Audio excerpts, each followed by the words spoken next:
good to see everybody. Welcome to Gaggle, which is GABBIN+GAMES giant late night or late edition.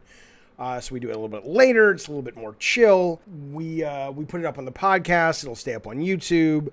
Blah, blah, blah, blah, blah. It's good to see everybody. I appreciate you being here.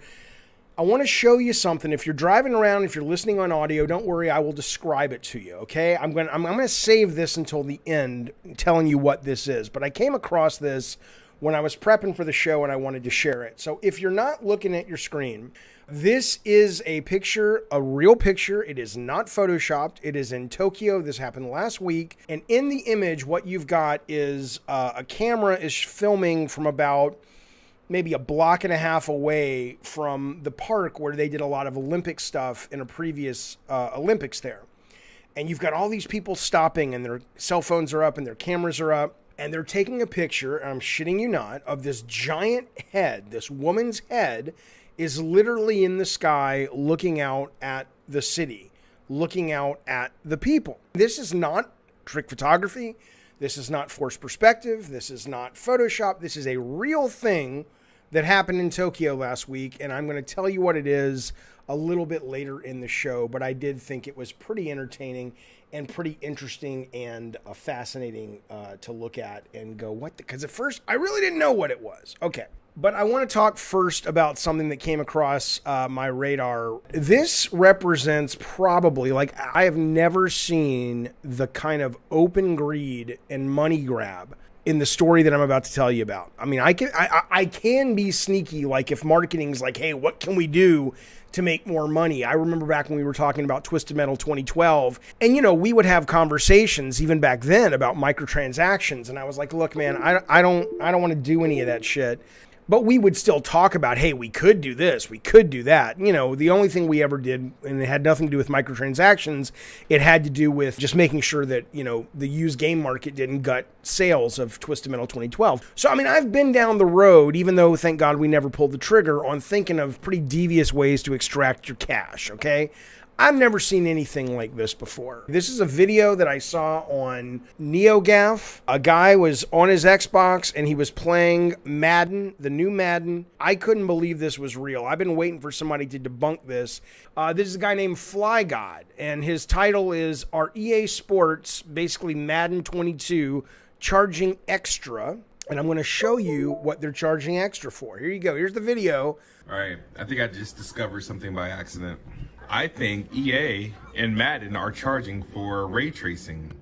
This is the $70 standard edition. What you're seeing is he's showing you where you go to purchase Madden digitally in the store. If you look at the list of things that you can buy that are in Madden at the $70 price point, the list currently says optimized for the Xbox Series XS, 4K Ultra HD, HDR10, 60 frames per second, 120 frames per second, spatial sound. That's all you get in the technical capabilities. And that's the $70 or the $60 version. So let's go on. But when we go to the expensive option, you know, this $90 thing right here, you know, make sure we're clicking on the right one. And we go to the features.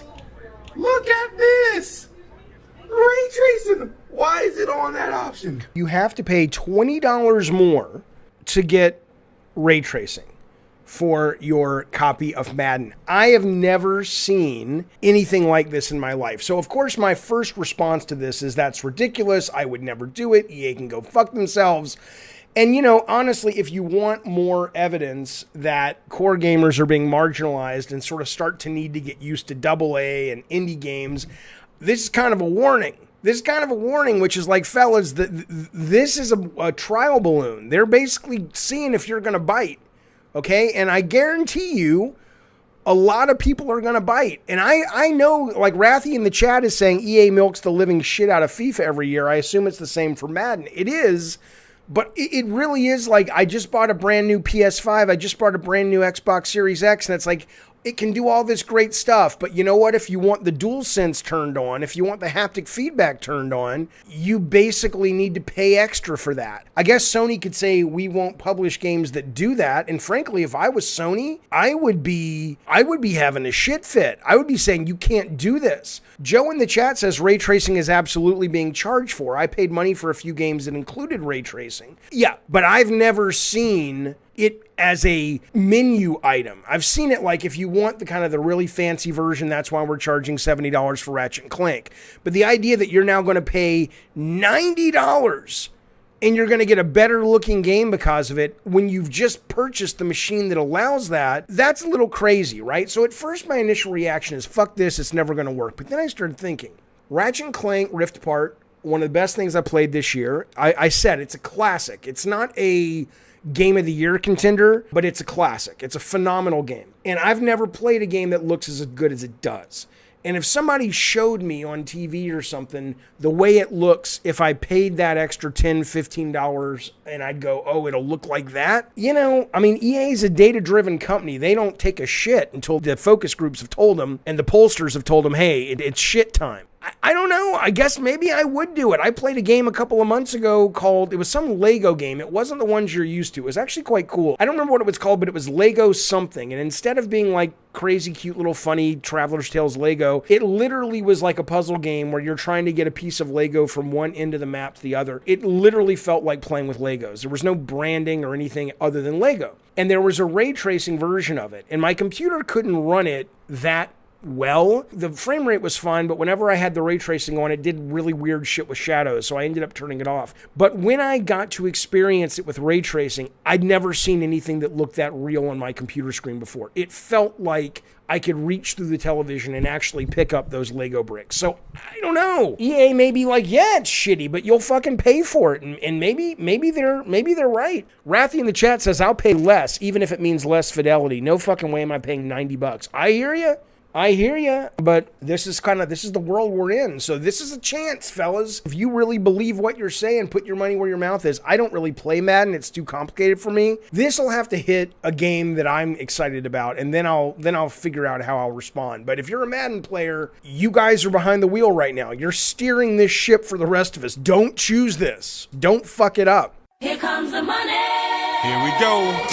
We got a great super chat by Keyskate. He says, I agree with EA. Thanks, buddy, for the super chat. He says, I agree with EA. They can do what they like. Gamers care so much about graphics. Time to pay the piper. Stop being so cheap. I mean, look, you're not wrong about that in the sense that AAA console games have been showered with love and affection and attention forever about, oh, they look great. They look great. You're absolutely right. A lot of people put premiums, Key, on that aspect of video games. So you may have a great point, which is, you know what? If these people love their graphics so much, let's charge more for them. And if people show up and pay for them, well, there you go. There you fucking go. Hey, listen. I want to change topics for a moment. I want to talk about gamers have this misconception, and it isn't as expressed as well as in a story that broke the other day. There's a film director, the guy who directed District 9, Neil Blomkamp. I think I'm saying it wrong. He's most famous for District 9, and then he also did the Elysium movie with Jodie Foster and Matt Damon, and he did Chappie. And he's got a new movie coming out called Demonica or Demon or something, and he was going to do a Halo thing, right? So he's a gamer, he's into games and whatnot. But Neil Blomkamp has joined Gunzilla Games as Chief Visionary Officer. It's no joke, folks, as Joe Biden says. If you actually go to Gunzilla's page, he's listed there as like Chief Visionary Officer. So I think he's probably got some ducats or some stock options.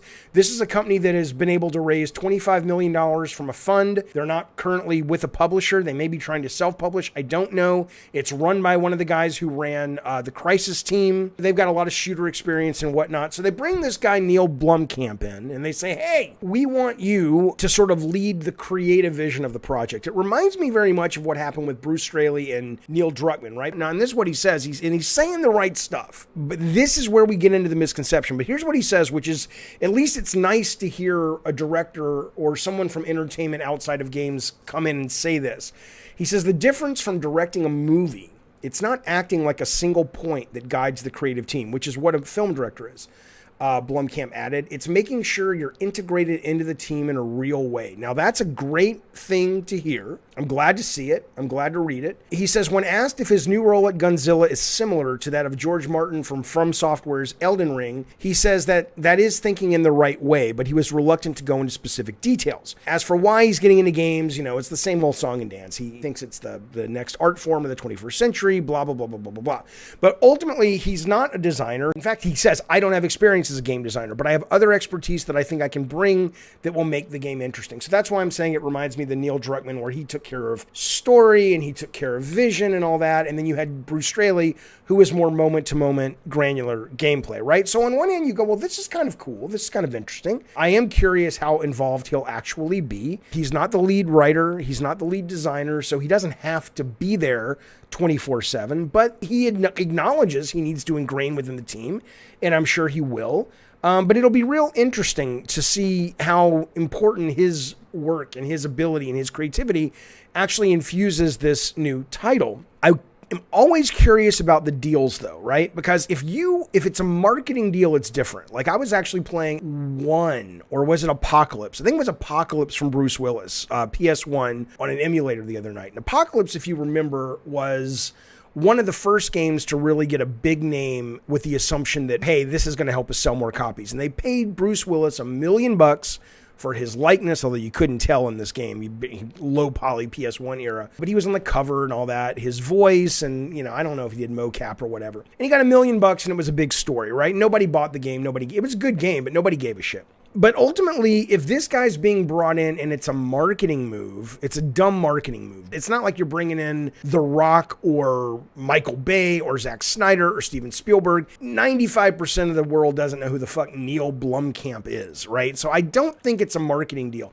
And I only bring that up because if you're a filmmaker, you're used to back end. You're used to getting rich when you have a hit. I've said this before. If the game developers were treated financially like movie makers, and we're about to get to the misconception, because it has to do with a tweet that someone sent me about Cory Barlog. But if game makers were treated like filmmakers financially, I would be so fucking wealthy. I would be as wealthy as people think I am. People think I live in a mansion, I live in Malibu, I never have to work another day in my life. None of that's true. But so these guys coming into games are used to these deals. I can't imagine a company that only has $25 million so far in the bank is like, yeah, I mean, maybe what they said is, we can't give you a Hollywood deal. What we can give you is stock options. We're a brand new company. We will give you 8% in Gunzilla. Maybe that's what's happening, because otherwise, what is the carrot you dangle in front of these people that if they have a hit movie, they are set for life? They're living in mansions, driving Ferraris, and it doesn't have to be the biggest hit in the world. Here's what interests me about the misconception. Cory tweeted out something about this story like, hey, this is great. If he can get into games, maybe he can go the other way and I can direct Willow. Willow is one of Cory's favorite movies, which is, don't hold that against him. Cory's a very talented guy, great designer, great writer. Just because he likes a horrible movie is no reason to throw the guy under the bus. So somebody tweeted me like, see, Jaffe, this is what you did. And he was being sarcastic, but he was implying that because I've talked about maybe Cory would direct or Neil Druckmann won't come back to Naughty Dog because he'll taste the limelight of being at HBO where he can make a shit ton of money, where he's the writer and one of the showrunners. And the funny part about this is where people get confused is that it really doesn't go both ways. Okay. If you are a big name celebrity and you come into the video game industry, whether you're an actor or film director, television showrunner, you are treated as special in a positive way. Wow, it's Spielberg. Let's all sit at the feet of Spielberg and learn. If you are the director of a big hit video game and you go out and take meetings, and I've done this in Hollywood, I've met with producers, I've met with writers, I've met with directors, it's very, very different. It would be like if you're the shit in the video game industry as a director, lead designer, whatever, you're like a 5'9" male at a little people convention. 5'9" male, in other words, you're like, wow, you're really tall.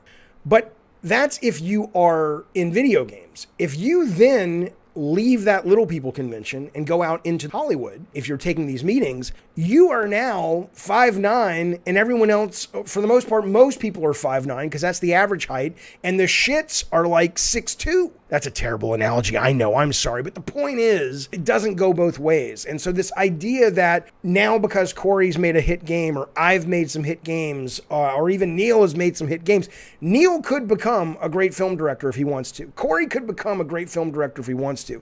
But it's not going to be because someone comes and says, I played God of War 2018. Here's the keys to the kingdom. Go make Willow. There's no fucking way they would let him direct Willow. Not because he may or may not do a good job at it, but because the craft doesn't translate one-to-one like that. It just fucking doesn't. There's a lot of misconception about this. I know it happened to me. It happened to me in Shannon. When we did God of War, we were taking all these meetings. We had agents wanting to sign us, and it was like, you guys should be getting a better deal, and they put all this shit in your head. I can't imagine Corey and Neil and these guys aren't getting it 20 times worse. And you think, oh shit, I can write my own ticket. No, you can't. No, you fucking can't. Isaac in the chat, it's a good point. He says it's like being in a popular band in a town of 60,000 people. Then you move to New York to make it big, and you're just one in a tiny little community of huge stars. Eddie says there's no audience for Willow except Ron Howard and Corey. I mean, I don't know if that's true. I know Willow kind of sits in the pantheon of like kids who were kids in the 90s and whatnot, with like Goonies and Labyrinth, where they kind of put it up on a pedestal. But if you actually go and watch Willow, it's a terrible fucking movie. It's a goddamn fucking terrible fucking motion picture show.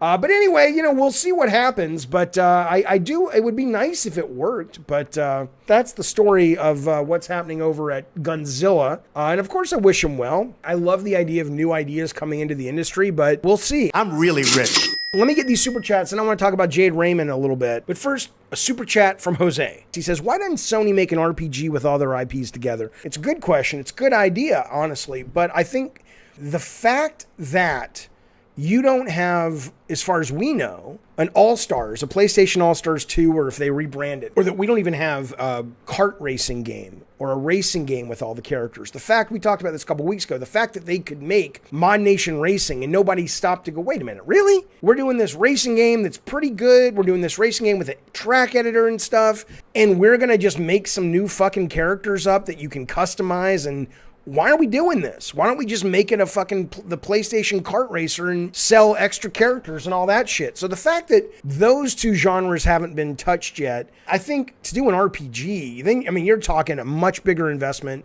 and you're talking a much harder thing to achieve. You could go to Naughty Dog or Santa Monica, you could go to Insomniac and say, hey, we want a kart racer, and they'd blow it out of the fucking park. I'm sure they would blow an RPG out of the park too, but it would take a lot longer, a lot more money, and there's a lot more risk. So I think that's probably why you haven't seen it. But I don't know why you haven't seen an update to PlayStation All-Stars or a PlayStation Kart Racer. I know that All-Stars sold 1 million copies. I don't know how profitable it was. I know why they didn't go into a sequel. My understanding is one of the key reasons is because the characters, to keep it going, it wasn't like you got a brand new fighter for $300K. It was like over $1 million per fighter is what I heard. And I'm going to try to bring the head of that company on to the stream soon to do an interview with him, a guy named Chan Park, great guy, super creative guy. And we'll get it straight from Chan's mouth. But I think that, and the fact that it just was so difficult for them to deal with all the licenses and all of even with internal studios, because Sony is accurate when they tell you the studios have a lot of control over, quote, their properties. I mean, end of the day, Jim Ryan could come in and say, no, you're making God of War and you're doing it to look like Hello Kitty. And the people who didn't quit, they would make it. But ultimately, they usually give the teams a lot more freedom than that. And so there was a lot of work to make that game because so many studios were like, nope, that's not how he would dress. He wouldn't do that. He can't look that way. He can't have that move. And then you go into the third-party ones where you're talking about whoever was in it. Snake was in it or something. I forget who the third-party guys were. But that would be why. I think it's just a really cost-prohibitive, time-prohibitive, risky thing. And that's with a fighting game.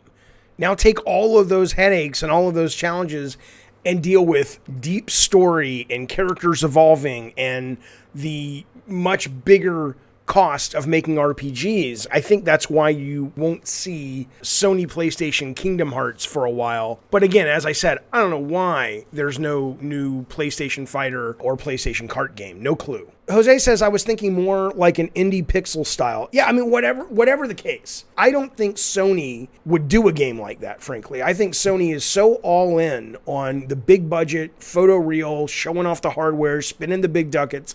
I don't think you would catch Sony dead going, hey, let's make a little cheapy looking RPG that hardcore fans would like. I would love someone to do it. I would play that goddamn thing. I wonder, would it be better if it was turn-based or more like Zelda, like action RPG? But I would absolutely be all over that game. But I don't see it happening at all. Certainly not when you're talking about something so kind of inexpensive and cheap looking for the PlayStation 5. Now, they have announced they're doing mobile games now, and First Party is going to start doing games for mobile.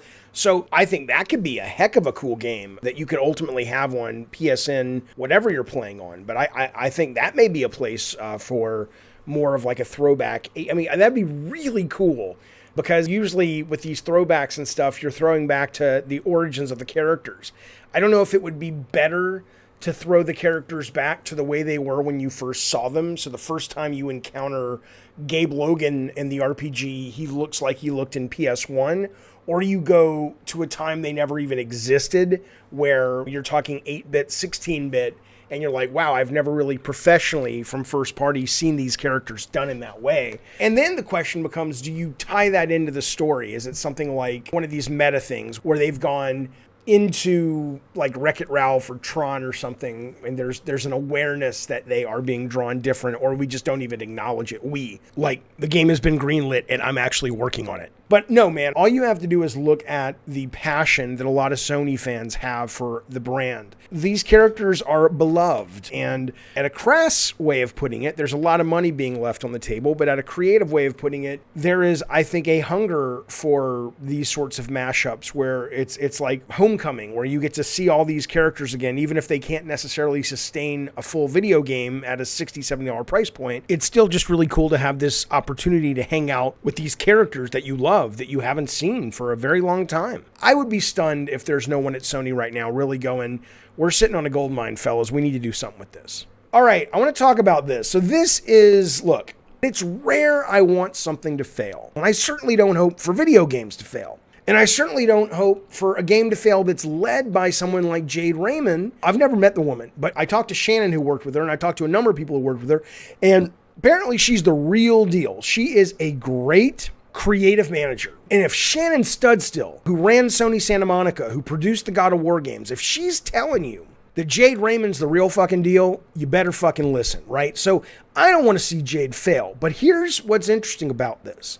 If you look at the job listings for her studio, I think it's called Haven right now. I think not the game, but the studio. So on behalf of Haven, there were a couple of recruiters that were going out, and they were looking for new employees for Jade's new studio. And the press got wind of it, and the press covered it.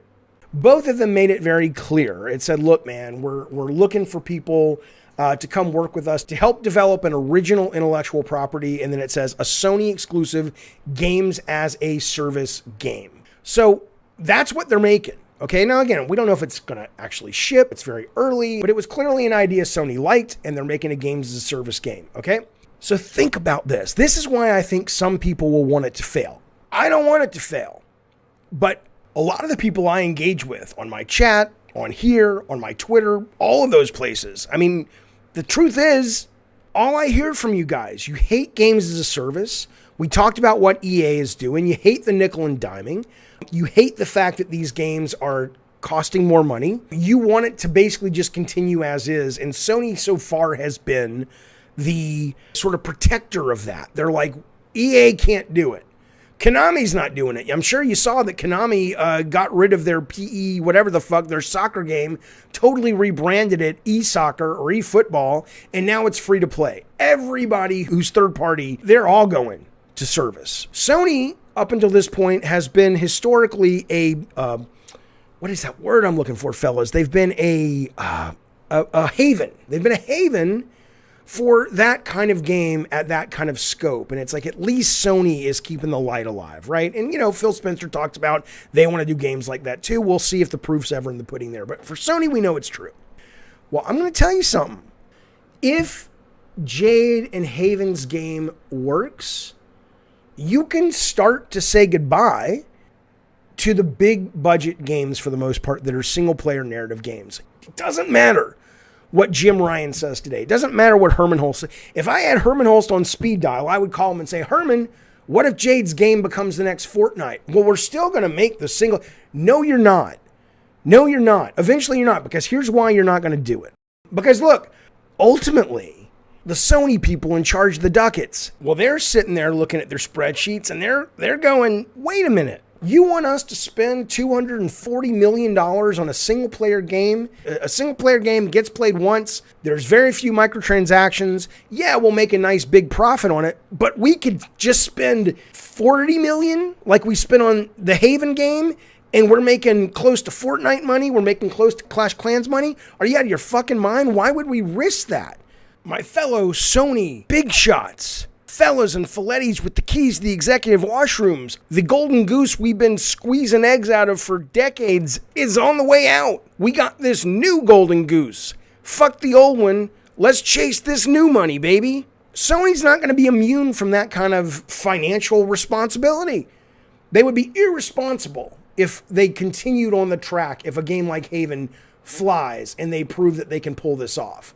Ubisoft, these guys couldn't be turning the ship fast enough. They've talked about, no, we're still going to do premium. Almost every day there's a new story about, there's the Tom Clancy game, there's Assassin's Creed Infinity. It's on and on and on with this service bullshit. And again, if people must like it because it's doing well, but all I'm saying is if you don't like it, and I know a lot of you guys don't, and a lot of you ladies don't, then I would be very careful, just like with the EA charging you for your ray tracing. The more you play them, the more they make them. And they're a lot less expensive to make these games than those games. So my gut says this is here to stay. And my gut says all you hardcore gamers that make fun of people like me that like indie games and AA games, I would advise you to start trying to find a way to enjoy these less flashy, less expensive, but still phenomenal games. And this is why. We are about to become an endangered species in this industry, and that's okay. It happens in every creative medium, but that's where we're going. That's exactly where we're going, okay? Jerry says, I don't think it would be the end of single-player narrative games, but definitely you'd see less of them. Well, it'll never be the end, but you will start seeing single-player games being made mostly by companies that don't need to spend or don't want to spend $200 million. It'll become $30 million, $15 million. And I get it. I mean, look, man, I get that's what a lot of gamers who love single-player, big-budget extravaganzas, they don't want to hear that. I get it. But ask yourself this. Just seriously ask yourself, if you didn't have an emotional attachment and you ran a video game company and somebody came to you and said, hey, here's $250 million. Do you want to roll it all with one game? Where if it hits, you have experience with those kind of games. And if it hits, you'll make a lot of profit. Or do you want to spread that out amongst 3 games, 4 games? And they could all fail except one. But if one hits, the money you'll make will dwarf whatever money you would have made by making a hit $250 million single player game. The money you would make would obliterate the pile of money you would make from going single player. Sure, it's a roll of the dice, but you get to roll the dice 3 to 5 times versus once. You get 5 fucking chances, and forget about the late night delusions of grandeur that what if 2 of them hit? What if 3 of them hit, right? I mean, come on, how do you refuse that? That's a pretty easy decision if you're looking at it without any kind of emotion. Give me your fucking money! Vitaphone, thank you, buddy, for the super chat. He says, I agree for the most part, but even EA bent the knee with Fallen Sword sequel order. So I think Sony will always make some AAA.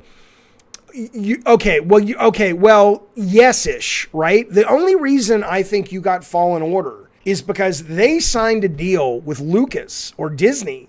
And remember this happened when Battlefront, it was either Battlefront 1 or 2, I think it was the first one came out, but the upgraded one, the new one. And it was horrible. And people hated it. And then Disney comes in and says, look, man, this is a huge deal for you guys. You have Star Wars, one of the most lucrative franchises on the planet, and you're shitting the bed. And so my guess is part of it was driven by that. Now, here's what I will say, though, to EA's credit. like I said, EA doesn't take a shit without checking the data. And if you did watch EA play today, the fact that they greenlit Dead Space and they've on record said there are no microtransactions for that game, which is great. If you remember, 3 had microtransactions. And they've also greenlit that random game. It's called something, It's Random or In the Random, something with the dice, and it looks like a Tim Burton game. They did It Takes Two. So, I mean, there are companies, Vitaphone, where they are sort of saying we're going to do both. But, I should talk to somebody I know over at EA and ask them that. It's a really good point. Like, what is the motivating factor? If you're EA and you're a public company, and you make the kind of money you make off of FIFA and off of Madden, and you make the kind of money you make off of Apex Legends, and historically you've shown yourself as a company that doesn't really care about gamers' goodwill or PR in general, that doesn't motivate them. They don't care about that stuff. Trust me, they've had some of the worst PR in the industry for years. And so, yeah, now I'm actually really curious. What do you think the motivation is? Do you think just the CEO in his heart of hearts is a gamer and says, look, I know we're a business. We got to take a hit on this. We'll probably make profit, but it's never going to be as much as these other games. I can't fathom why you would go down that road. I'm glad they are, though. And Vita, you may be right that Sony will always make some. But I'm just saying that if these games as a service games take off, think about this. Think about how much Destruction All-Stars cost. I don't know what it cost, but I know it didn't cost Last of Us and God of War 2018 money. Not even close. Think about that. If that game would have hit, if that game would have been the next Rocket League, and I know it wasn't. I liked it, but it was not very, long for this world. It wasn't sticky at all. And it had some issues, but I enjoyed it for what I played. But if that game would have been Rocket League, you think Jim Ryan and Herman Hulse would be sitting there going, we want to greenlight another one of these kind of games? We want to greenlight a fucking sequel to Days Gone? I don't know. I don't fucking know. Change your life with bacon. You're goddamn right. I want to talk to you about some turmoil that's happening in a company we all love. And that, of course, is going to spin into Activision and the shit show that's happening over there. So this was really interesting. I saw this on NeoGAF. This is a guy named Xavier somebody. I don't know what his real name is, but he was an art director or a concept artist over on Ratchet and Clank Rift Apart. Let me just read you some of his tweets real quick. He says, something for my fellow men in game dev, especially those just entering the industry. There are a lot of harmful things you may run into that are not directly harmful to people in the same way sexual harassment is, but they still contribute to hostile environments and harm.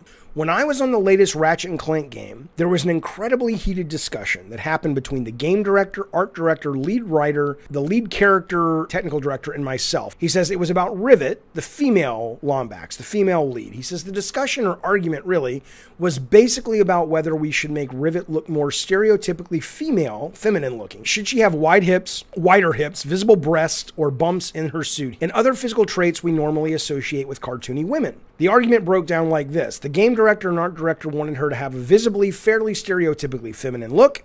The lead writer, the lead character, technical director, and I wanted to keep her as is. We, meaning the people who wanted her not so feminine, thought that it went against the message of the game, which is anyone can be a hero regardless of how they look. You don't need to be stereotypically feminine to be a woman. And Rivet is a fucking alien space fox just like Ratchet. Yes, but I would still fuck Rivet, but that's a different conversation. The argument had been going on for an hour. He basically says he pulled down a picture of Ratchet and says, how much does Ratchet look like a human man? And even with all those arguments, of which none of what he said is factually wrong, but even with all that, he did not win the fight. And thus, forevermore, Rivet is a female who clearly is female. She looks like a woman cartoon character by way of a Lombax or some such shit. There's no sense of like, we're presenting femininity in a way that's not traditional. She is designed in a way that makes her look like a traditional woman that most people look at and go, oh, breast, hips. She's female. She's not a overtly sexualized female at all. She just looks like a normal female anthropomorphic character. But he lost the fight a few weeks after that argument. This guy, Xavier, he leaves, quits Insomniac. And he says, fellow men in game dev, this is an example of one of the very small things that build up over time to make life miserable for women and marginalize people in our industry. Something as simple as putting titties on a space rat can harm people. Now, what's interesting is if you go to this guy's Twitter, 90% of his, I'm a very progressive fellow. I agree with a lot of what he's saying, not about this, but if you go to just his general Twitter where he's talking about, it's like, look, he says, just because the company you work for and make games for is an Activision, that doesn't mean it's not happening where you are. That doesn't mean it's not happening to the people, to the women, to the marginalized people where you are. And he's right about that. Activision's in the news today. Activision's in the shit today, as they should be.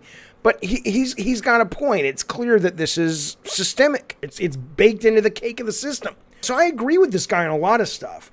But I don't know about this. At this point, this one I got to push back on a little bit. I got to push back a little bit on this idea that Rivet in Rift Apart, she was not drawn like Jessica Rabbit. She was, she looked like a female character, but that's what she was. And I understand what the guy is saying in that, yes, you don't have to look traditionally female to be a female. Of course you don't. Frankly, if I had to pick a side here on this case, I would say Insomniac is consistently voted one of the best places to work in video games. Obviously, I don't believe for a minute they never crunch, but I do believe for sure that they do the best they can to make it a great place to work. The proof seems to be in the pudding.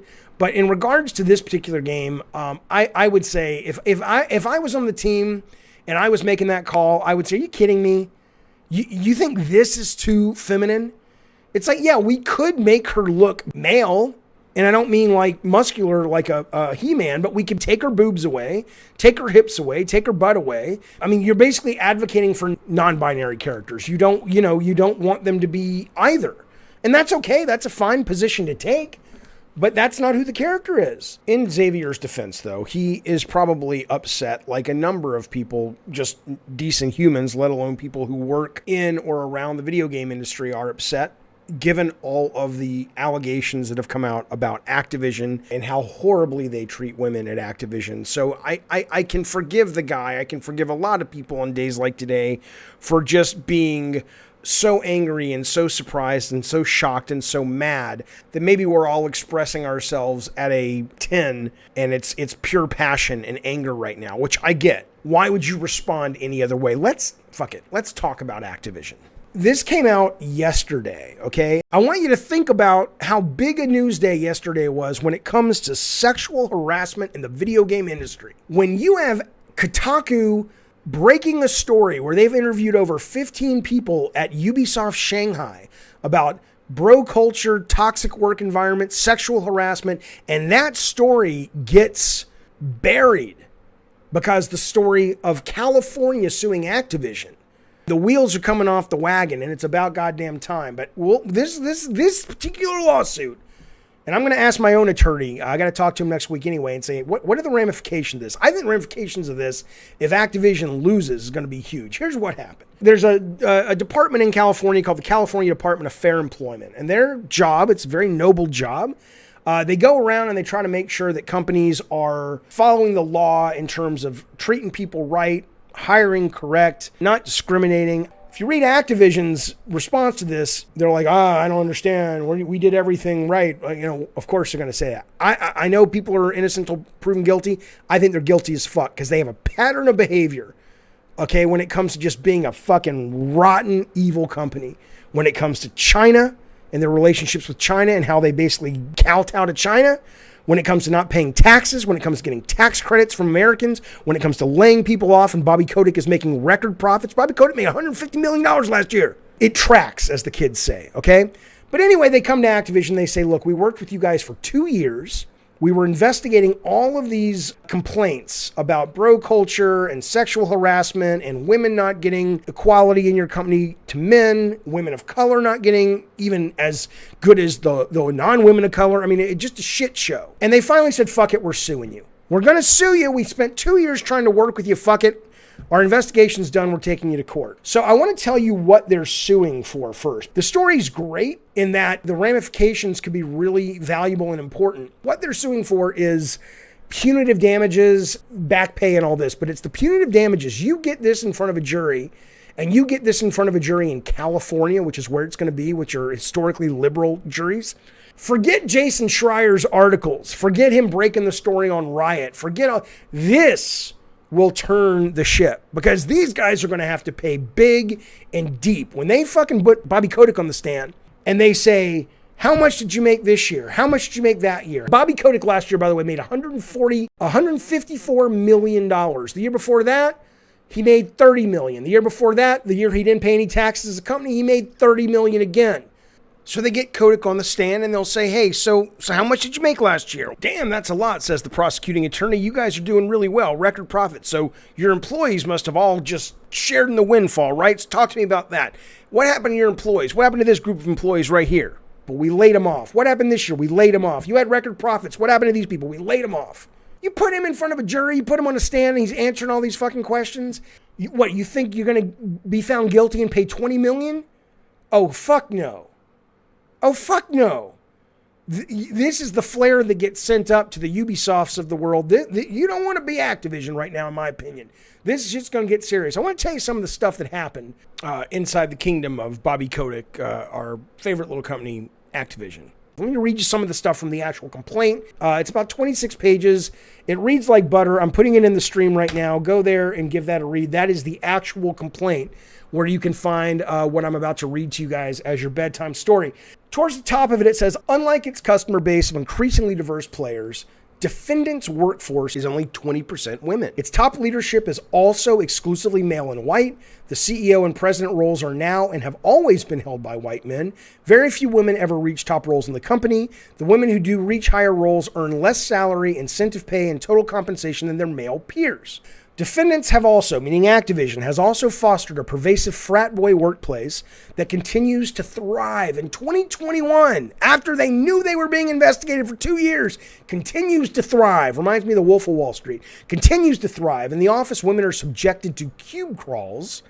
I don't know about that. I mean, I'm sure this is happening, but this makes it sound like it's an it's Friday, time for the cube crawls. I mean, obviously, let's be clear. If you've ever been sued or something, when you get something like this, this is boxing, right? I mean, they're punching, or MMA, they're punching in the fucking face. This is not meant to be fair and balanced. It's meant to make their side look good and your side look like shit. So, be aware that you need to kind of see it for what it is. These guys want Activision to look bad. But that said, in the office, women are subjected to cube crawls, in which male employees drink copious amounts of alcohol as they, quote, crawl. I don't know why crawling is in quotes.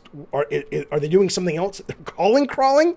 I'd be worried about an attorney that doesn't know how to properly use quotes. But anyway, as they crawl their way through various cubicles in the office and often engage in inappropriate behavior towards female employees. Male employees proudly come into work hungover, play video games for long periods of time during work while delegating their responsibilities to female employees, engage in banter about their sexual encounters, talk openly about female bodies, and joke about rape. 2 years investigating this, you goddamn right you know people are on tape doing this. You know there's going to be this shit played in the court. You know there's going to be shit played in the court. The frat boy culture, unsurprisingly, is a breeding ground for harassment, discrimination against women. Female employees are subjected to constant sexual harassment, including having to continually fend off unwanted sexual comments and advances by male coworkers and supervisors. High-ranking execs and creators engage in blatant sexual harassment without repercussions. Now, this is the one, this is terrible what I'm about to read you guys. This is terrible. I know this is a game show. This is heartbreaking. This is someone's kid. Somebody's daughter.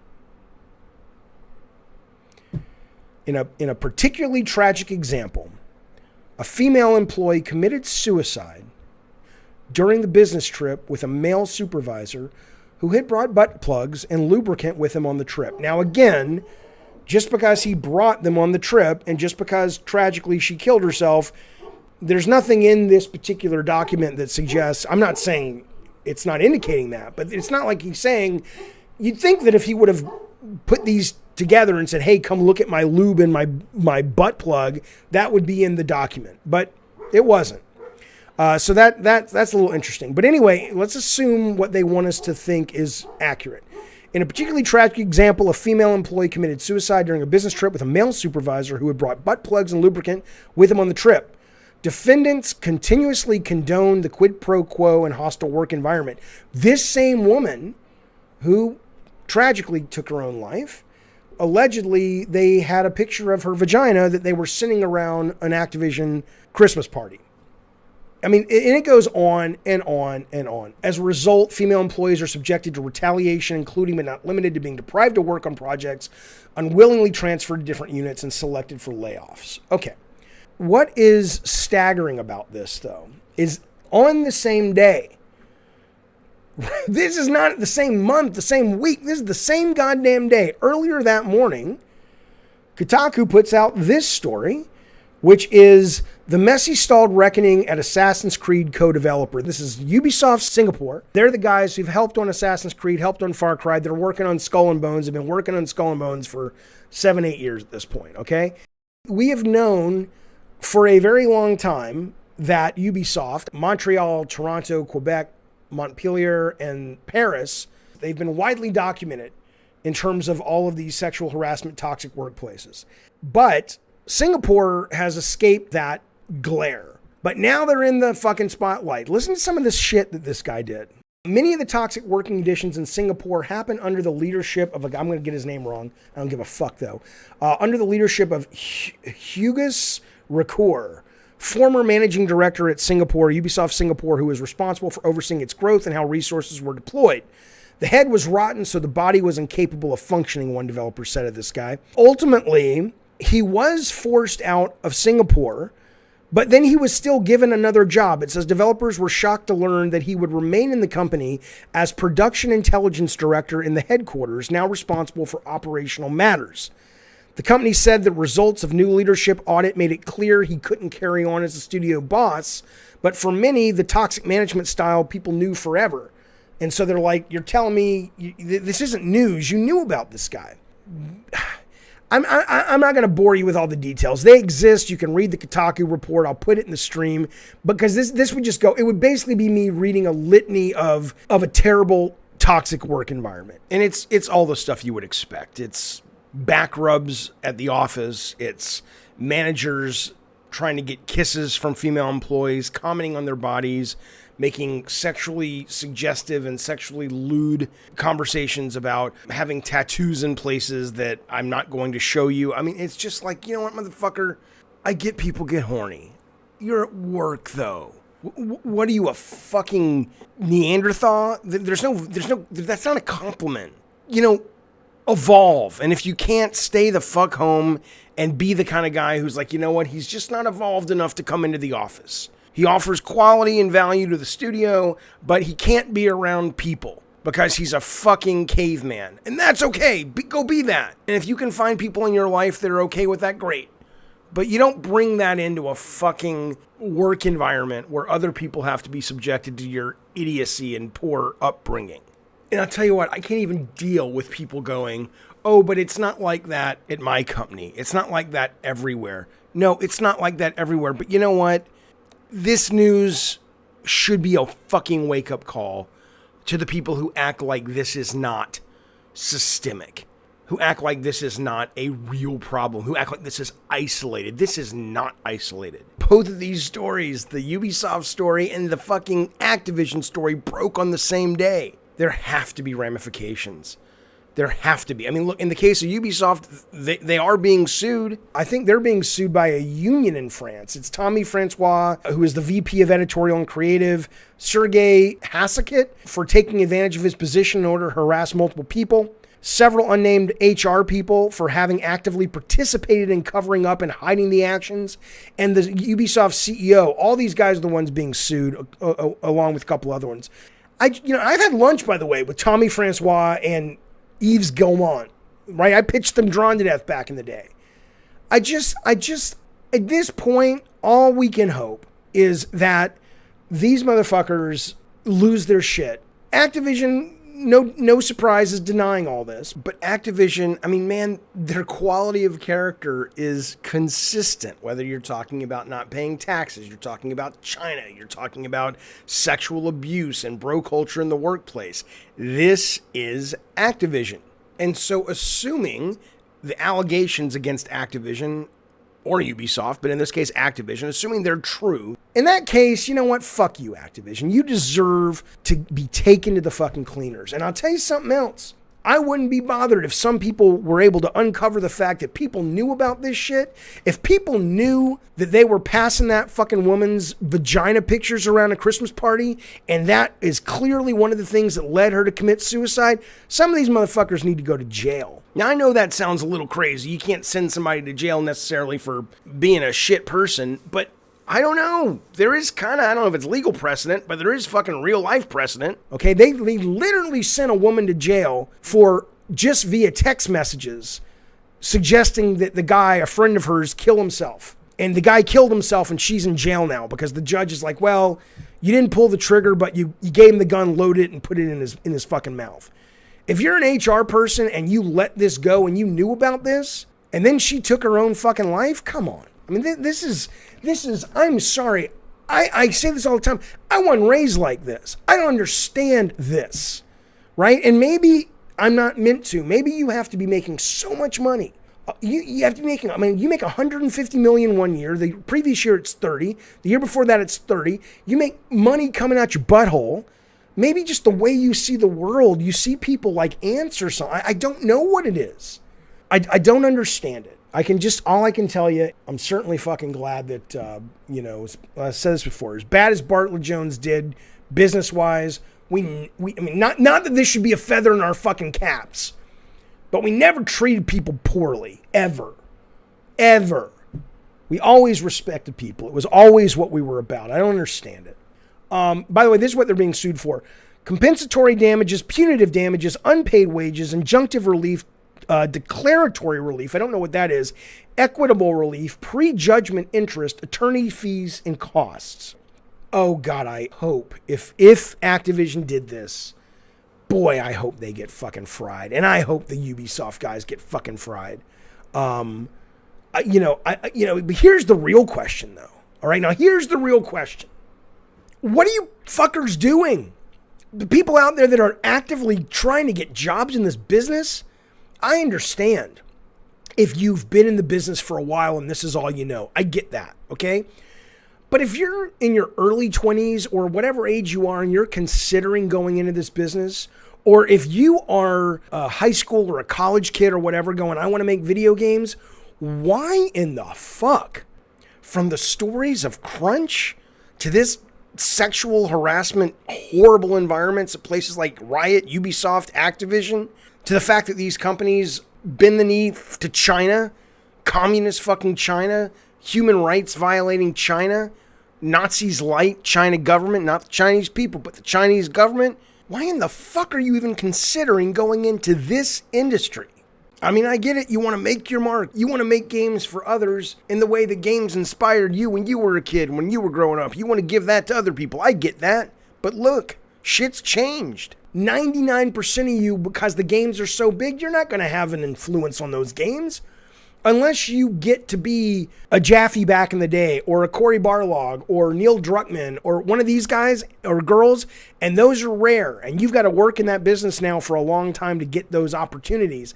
Unless you're one of those people, and maybe you will be. I mean, I'm not trying to say like, oh, don't follow your dreams, but why would you want to work at these places? These places, for all those reasons I just gave out, why would you want to work at any of these fucking places? Why wouldn't you do this and not make your own fucking games? Our very own Rob the Mod, who mods this great stream, he comes home at night from his job, he makes his own game, he's his own boss, he's driving his own fucking boat. Bukaki says the reason Rob's doing it is he can't find any girls to harass. Oh, you old naughty Bukaki. Listen. Lord says you do it for money. Really? Money's that important to you? I understand you got to pay shit. You got to get shit done. But there's, you can still make a living. Does everything have to be about making the very most money and having the biggest house, the coolest car? Because you're about to pay for it with your fucking soul working for these places. Lord in the chat says, how many people need to get screwed before something changes? Seems like the media spotlight isn't enough. They seem to think they are untouchable. Well, they have been untouchable. But today's news may actually signal a real positive change for this horseshit when we look back at it. Today could actually be the day that we look back and say that is the beginning of when things got better in this industry. Because I think what's ultimately going to happen is the California Department of Fair Employment is not going to settle with these people. They're going to want to make an example out of Activision. This is the exact same department that when Riot was sued by women who alleged sexual assault and sexual toxicity in the workplace, the California Department of Fair Employment says, you guys need to be asking for $400 million. And ultimately it was settled for $10 million. And then the CDFE came in and said, no, we're filing papers that will make it so that that needs to get looked at again, because there's no fucking way that 10 million is enough for what you people have done. So I think these guys, and I've talked to a lawyer about this, he's like, the language in this complaint suggests that they are out to make an example, not just of Activision, but for the entire video game industry in California, and say, this toxic shit, this shit's got to stop, boys. Good news, everyone! Good news! Ubisoft announced their first quarter earnings. It was not good. They were down 20%. This from GameSpot. Down more than 20% from how much money the company made during the last period. Now, at first you could say, well, yeah, but that's because the pandemic's still going, but it's abating a little bit in that time, and we were in the throes of it, and blah, blah, blah, blah, blah. Okay, I'm sure that plays a part. But this is another reason, by the way, that these guys are pivoting. Let me tell you some of the news that came out of this Ubisoft call. All service games all the fucking time. Their big achievements that they were trumpeting on the call. The Division, X-Defiant, which is the new game they just announced, and the Division Mobile, all free-to-play service games. Riders Republic and Skull and Bones are both long-term player engagement games, aka service games. Assassin's Creed Infinity, free-to-play engagement-based games as service. Revenue's down across the board. Why could that be happening? Why in the world could that be happening? Well, let me tell you why.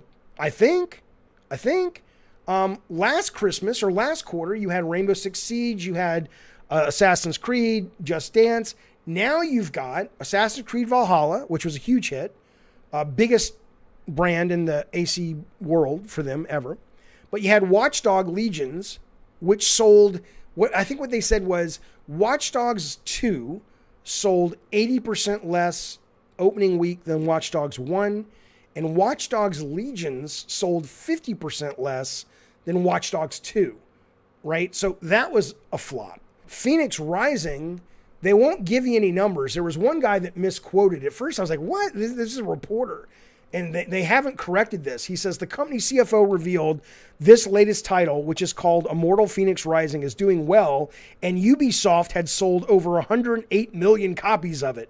Motherfucker, GTA 5 has only sold about 160 million copies. I assure you, Immortals Phoenix Rising has not sold 108. You can't find that reporting anywhere. All you can find with this title, which was a really good, I played about an hour and a half of it. I really liked it. It was the same old shit, and I didn't want to keep playing it, but it was good. It was enjoyable. If I'm in the mood for a game like that, I think that will be the one I pick up. But anyway, all you can really find about the Ubisoft stuff with Phoenix Rising is it didn't perform all that well. They were basically saying stuff in the call like, oh, it'll be evergreen. It'll be one of those games that we saw it sell well on Switch. It'll keep selling. That's what you say when it's like, well, okay, we didn't make our money back yet, but we're putting a positive spin on it. I guarantee you, it didn't sell.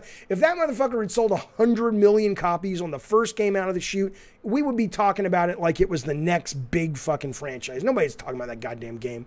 One last bit of news from the Ubisoft financial call, Beyond Good and Evil 2. They talked about Beyond Good and Evil 2. This thing still in production. I don't think this is ever going to ship. I don't know why it would ship. The first game at best was a cult classic. The second game really isn't like the first game. I saw the video a lot of people saw, and I'm like, that's kind of cool.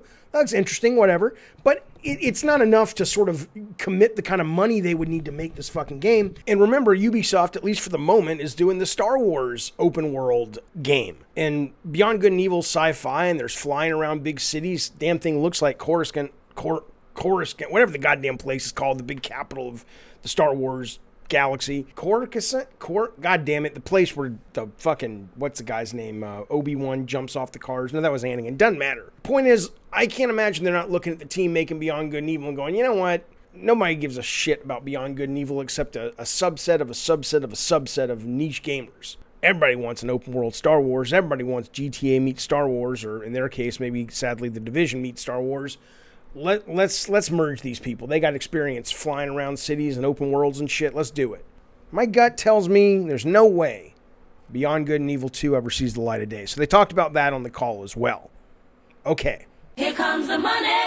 Here we go. Money talk. Let me get Joe's super chat first. Jojo D says, Jaffe, Alanah Pearce, a friend of GABBIN+GAMES, I hope so, made a video today concerning her experience with sexual harassment that will make you cringe. I don't doubt it. And you know what? When Alanah Pearce put out that tweet last month or a couple weeks ago, where people were coming after her because God of War was delayed. And she's like, first off, it hasn't even been announced she's working on God of War. But even if she was, what, you think a junior writer is the one who's deciding that think about that. The game gets delayed. That's like going to work at the White House as the guy who, brings the mail up to the sort of the cabinet meeting. And he's going to decide if we fucking nuke Russia. What? Right? But they were basically saying, I hope you get gang raped. I hope you get murdered. And she's just like, I'm not bothered by this anymore. I have a thick skin, says Alanah. But sadly, tragically, this is just par for the course. So yeah, and I do think Alanah is coming on the chat. I know she's in Australia now and they're locked down again. So hopefully we can get her on from Australia. I'm going to reach out to her this week and ask her. I would love to have her on to talk about all this stuff. She also has a video up right now that is about this lawsuit, the Activision one. I would check that out if you're interested in more of this topic. Okay, here's the question I get from a guy over on the YouTube's DDP540. He says, hey Jaffe, where is your video downplaying Psychonauts 2 Game of the Year hype after the media previews that, like I did, where I downplayed the hype over Ratchet and Clank? So he obviously thinks I'm console warring. He thinks I'm shitting on Ratchet and Clank. And I'm giving Psychonauts 2, which comes out in August, a free pass. I'm going to answer that question for him, though. Because I'm a grown-ass man. I don't console war. I will answer that question. Before I do, I want to just bring your attention to a couple of things. A couple of important things. 3, in fact. First thing is you need to go on over to redbubble.com. and type in Day One Patch Kids, all right? One of our great members of the God of War clan, a fella who goes by the name, I'm going to fuck his name up because I always do. I don't know why I can't say it. Rotten Tanuki, whatever the fuck his name is. Guy's a brilliant artist. He does really funny, clever, incredible art, but he does a lot of different types of things. But one of the things he's best known for is something called the Day One Patch Kids. Go to Redbubble and type in Day One Patch Kids. You'll see a whole bunch of things you can buy with his art on it. Day One Patch Kids are basically inspired by the 80s, early 90s Garbage Pail Kids, which were inspired by the Cabbage Patch Kids, but he does a video game take on it. So he's got these really funny characters that are very cartoony and over the top, but they're done in the style of really nasty Garbage Pail Kids, but it's video games. He did one on Toothache, which is a take on Sweet Tooth from Twisted Metal, which I loved. He sent me a big image of that. I have it on my wall. He's got one from... I'm looking at one right now. My favorite one is the one that's a Joel in one, which is one from The Last of Us with Abby, pretty much a golfer, and she's knocking... what the guy's name? Troy Baker made him. Come on now, what's that guy's name? Joel. Joel in the one, you fucking moron, Jaffe. He's hitting Joel's head, knocking it through the window. It's good stuff. He's got a Castlevania one. He's got a great one, Clumpy Soul from Katamari. They're good people. You can get them for stickers and phone cases and t-shirts and all kinds of stuff. Mugs. I will be getting a Joel in one mug in the next couple of days to have on the show. I love this stuff. But check them out. Redbubble. Day One Patch Kids is what you type in the search bar once you're over on redbubble.com. And thank you, Rotten, for helping make this show a reality that I love doing. I appreciate it, buddy. I'm going to put on this video by Alex Plox, who has an album out called Offworlds. He's also one of our great sponsors. While this is playing, I just want to read you the names of those who have died in battle. That's not true. I want to read you the names of our Cult of Calypso members and our great God of War members that really make this show go. And then I'm going to answer this guy's question about, hey, Jaffe, why aren't you taking the piss out of Psychonauts 2 when you clearly had no problem taking the piss out of Ratchet and Clank? That's his theory. Let's dive into that conversation. But first, let's talk about these fine folks. This is Offworlds by Alex. These are the people who make our chat go. Okay, here we go. These are our gods of war. We got Josh, Chris, Castro, Middley. Thank you for that, buddy. He just signed up recently. By the way, if you're watching, send me a picture, music, and ad, whatever you want. We got our good friend NextGen720. We got Shay, of course. We got Ronin Ghost. We got Goose on Reefer, which is my favorite name of the day.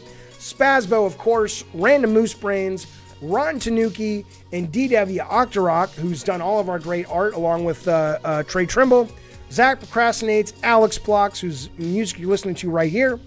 And Eddie, the E-Man Torres. Those are our God of War members. I want to read you the members of Cult Calypso.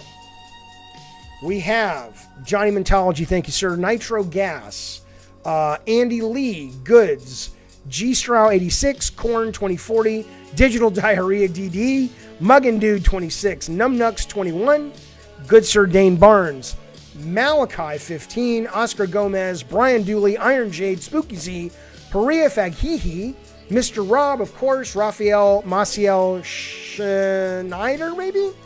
Cubamus Prime, there he is. Robbie Bobby Miller, Connor Steinbach, Novodamus, Master Dragon 2048, Retro Gamer Queen, one of our longtime listeners, Melina Khan, one of our longtimers, Bukaki, of course, one of our mods. Thank you guys so very much for allowing us to do this show. But for all the members, thank you. Very, very kind. And of course, to all the mods that are here today, Rathy and Bukaki, and of course, Robert the Modder, who doesn't only work a real full-time day job making games, he comes home at night, he makes games, and he streams this goddamn channel. I don't know how he does it. The kid must be on the cocaine. All right, listen. This guy says, DDP. He says, Jeffy, where's the video to downplay Psychonauts Game of the Year hype after the media previews like you did the multiple times with the Ratchet and Clank?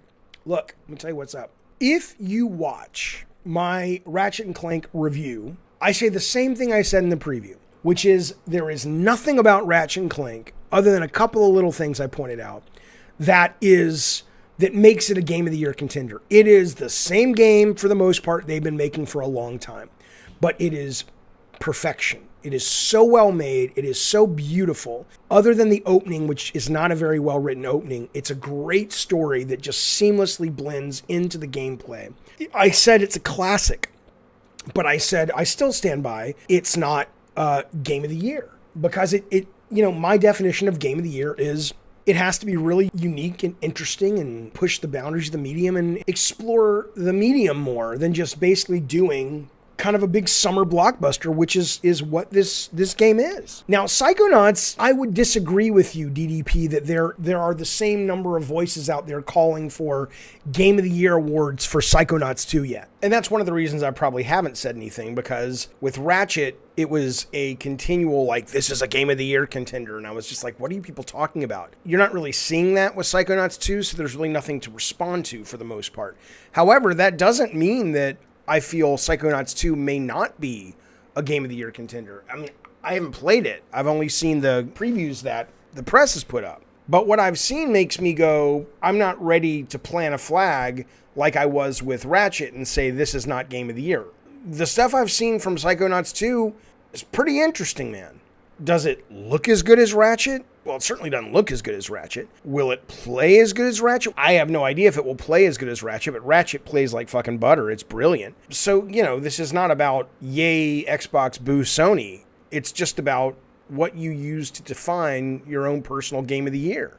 The other reason why is everything I've seen of Psychonauts 2, it doesn't say Game of the Year yet, but it absolutely to me says, okay, this is a game that's going to be interesting. So it could be Game of the Year because it could check one of those boxes. When you went back and you watched all of the preview footage from Ratchet, it was the same old shit. It was great, but it's the same old shit. Come on, man. But you go back, just like Crash Bandicoot 4 or whatever, It's About Time, whatever it was called. One of my favorite games last year. But it was a perfection execution of the formula. That's what it was. It wasn't Game of the Year, but it was fucking great. Psychonauts has a lot of really interesting gameplay they've shown, when it's like jumping from thought to thought and linking thoughts together in your own way. There's a whole level set within like a textbook in a library where you're literally running around and platforming on words. Now, I've seen that before, but I haven't seen it in a game like this before. I'm not saying it's Game of the Year contender. I'm saying that they've shown enough that makes me go, I know I'm going to be interested in it. I don't know if I'll like it, but I know I'm interested in it. And if they're able to really deliver that in a meaningful, big way consistently, maybe it is a Game of the Year contender. I haven't played it. But that's my answer. Here's the real answer, DDP. The answer is these are not the same games. And that's the problem with console war people. Psychonauts is not Ratchet & Clank. Ratchet & Clank is not Psychonauts. Yes, they're platformers. Yes, each is exclusive. Actually, Psychonauts is not, but each is a first-party title in the same kind of cartoony platform genre. But I don't care. I tell people what I think. You either like it or you don't. That's okay. I'm not going to fucking lie to you and pretend to be something I'm not. It's like going out on a date with a girl and she's like, I love the Olympics. And I got to sit there and pretend like, oh yeah, I'm so into the Olympics. I'm like, what the fuck are the Olympics? I mean, I know, but I'm not, whatever. I'm not here to defend PlayStation and defend Xbox. I'm just telling you that Psychonauts, what they showed, is more interesting at a conceptual, mechanics-based level in terms of level design and platforming and what you get to do as a player. Ratchet & Clank isn't, but Ratchet & Clank is a classic, and it deserves to be played. It deserves to make a shit ton of money. It is a sublime, wonderful game, and you should absolutely acquire that game. Okay. We've got to have money. You're goddamn right. Ray, thank you for the super chat, buddy. He says, do you think Half-Life moment will ever be possible again in gaming? What needs to happen for that type of advancement? I'm assuming, Ray, when you say Half-Life moment, you're talking about a game that really presents to gamers a new way to do something that, in this case, sort of having a sense of immersion in a game world that has yet to sort of be. And my answer to that is yes, but if we keep going the way we're going now, that's going to be driven by technology. That's not going to be driven by designers. There are a lot of things designers could do. And I'll be honest with you, I used to think, I made a video about how I don't think if you want to be a game designer, you should go to college. Okay. And I still agree. I mean, if you want to work in the sexually harassment, toxic cesspool that is AAA gaming, sure. Then you don't really need college. If you just make your own games, make a portfolio, blah, blah, blah. But we are getting to a point where it is so lopsided in a lot of the industry on the side of tech and graphics and production value and animation and all the stuff that you can see that the industry really is not evolving at the speed that I think it should. And a lot of that is because you don't have designers that are really thinking about the medium. You don't have people who are writing about it at a critical level and really sort of establishing a language. Like, I'll give you a great example. I played the ending of Desperados, and I won't give it away, but it was one of those great moments where gameplay and storytelling just merged perfectly. And when that happens in a game, and it is so rare and so difficult to do, it feels so fucking good. I mean, things like that. Things like that game had metaphor. That game had metaphor, whether it was intentional or not, I don't know. But it had metaphor about racism and women's rights and violence and all kinds of things that if it was a book or a movie, college kids would be writing papers on it. People in the media would be talking about it. And instead, it's nowhere to be discussed. You can't find the discussion about the fact that the main character, one of the main characters in Desperados 3 is an African-American woman. And she's one of the best characters in the game, but she is also consistently the character that is spread out away from the rest of the characters. Her literal mechanics are a metaphor, or the results of the way she, quote, lives her life in that game are literally a metaphor, at least if you ask a lot of people, specifically marginalized women, people of color. If you ask them, they'd go, yeah, I don't feel like this society in America or in the West or what have you is as inclusive as it could be. Now, do I think the guys and girls who made Desperados, that was intentional? I don't know, and I don't care. It's irrelevant. If you ask anyone who's a true artist, they're like, look, man, once it leaves my typewriter or my computer or whatever it is I use to create or my editing bay, it's yours. I talked to Adam Caesar a couple of months ago, who's a great horror writer. He's like, look, if you got that from my book, that's great. That's what a great book will do. But some of that was intentional, some of it wasn't. But the point is, though, this goes to your Half-Life question, is that we don't really promote that kind of thinking about video games. And I think we should, because I think we'll get better video games regardless of the technology if we spend time thinking about those things. And there are colleges like USC School, it's not the only one, that isn't just like a trade school trying to get you what you need to get a job. That you can do on your own. Don't waste your money on that.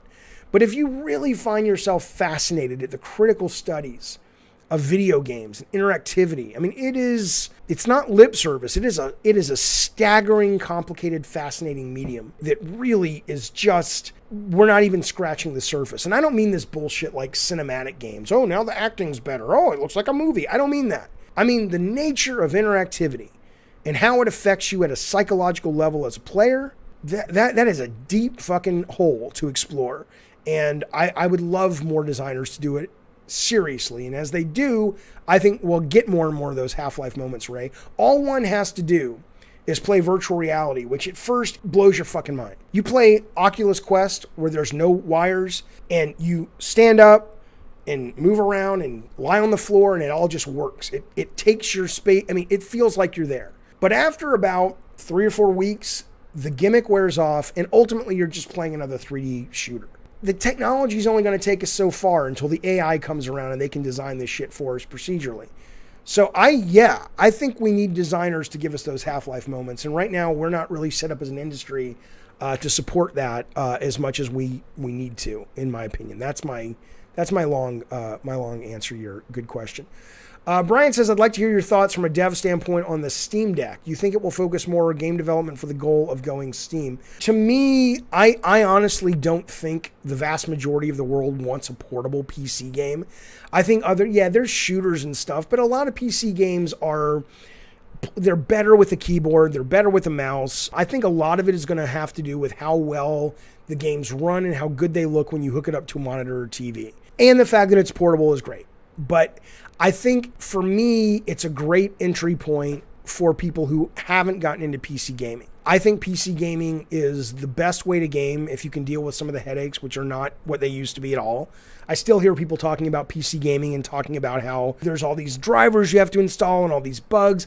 95% of that has been solved. I will be very surprised if the Steam Deck did not kick PC gaming up to the next level and it really does start to eat in to console gaming in terms of purchases and stuff. Because at that point, if you can get a Steam Deck and it looks good enough for you on a TV and you can play all the first-party Xbox and eventually all the Sony first-party games, and you've got Steam, and you've got good old games, and you've got all these fucking itch.io indie games, and you've got the weird fucking games that just sort of exist on browsers and shit, and you can play any and everything you want, I think that's worth a couple extra $100. I really fucking do. So I think I think it could be a big deal. But I think a lot of it's going to have to do if how easy does it get bugs? How easy is it to use? Does it crash a lot? Like if it gives you a shitty PC experience like that, well then I think it's just dead in the water, dead on arrival. But I'm feeling very good about what they've shown so far in terms of their ability to make it a quality product and get it out to people. I'm excited for this thing. I don't need a PC game rig right now, but I'll be keeping an eye on it for sure. And I'll tell you, if you're listening and you've only ever been a console player, keep an eye on this one, because if the reviews are good for TV gaming, I promise you, man, even though you may have to wait a little longer than you want if you can only buy one console for Sony's games, once you go PC gaming, yeah, you still like console gaming, but once you've tasted the buffet, the cornucopia of options, and those options are, by the way, limitless in terms of content and ratings and subject matter, once you've tasted that, it's not as joyous to go back to the walled garden of Sony or Microsoft or Apple or Switch. Mystery solved. At the beginning of the show, I showed you guys this image. And this image is a real thing. It is not photoshopped. This is in Tokyo, in one of their Olympic parks from one of their previous Olympics. It's not forced perspective. It's not a joke. This was actually there. A giant head, a woman's head, drifting above Tokyo, and people were stopping and going, what the fuck is it? Like, I would be like, what the fuck am I looking at? What the absolute fuck am I looking at? I'm going to just show you what it is. Tick, tick, tick, tick, tick. This, if you didn't guess, it's a hot air balloon in the shape of a lady's face. I'm not saying that like you. I wouldn't have known. If they, yeah, there you go. Joe got it. If they would not have put this image up, I would have gone to my grave going, remember that thing? Did you see that thing? I don't know what that fucking thing is.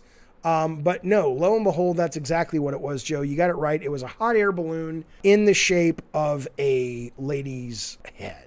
Fellas, this has been Gabbin' Games. Thank you for joining me. Thank you for modding the chat. Thank you for spending some time with me.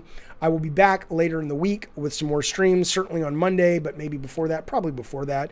If not, have a good weekend. And please finally do me a favor. Never, ever forget. Oh, that's strange. It tastes like...